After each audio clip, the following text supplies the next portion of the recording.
Okay, this is the just going to show you how to download and run this on a Mac. It's very simple.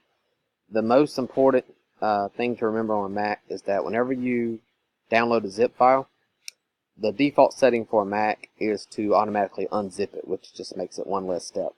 So whenever you go to the site where the zip folder is hosted, you download it. This would be the arrow here to download.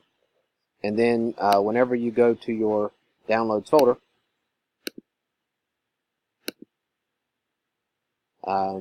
they're already decompressed. So this robot stuff folder, which by the way, you need both of these PDE files along with any kind of media that you have. But we need both of these two files in here.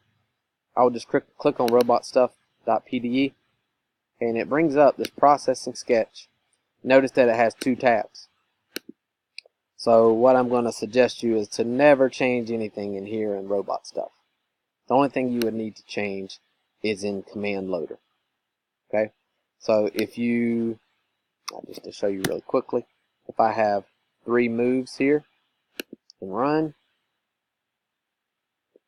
then we're going to be able to see the robot who starts at 0, 0 facing north move 3 spaces.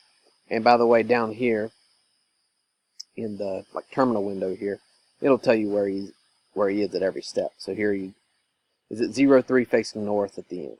Okay, so that's just a quick way to get started. Quick little video on how to get started with the Mac.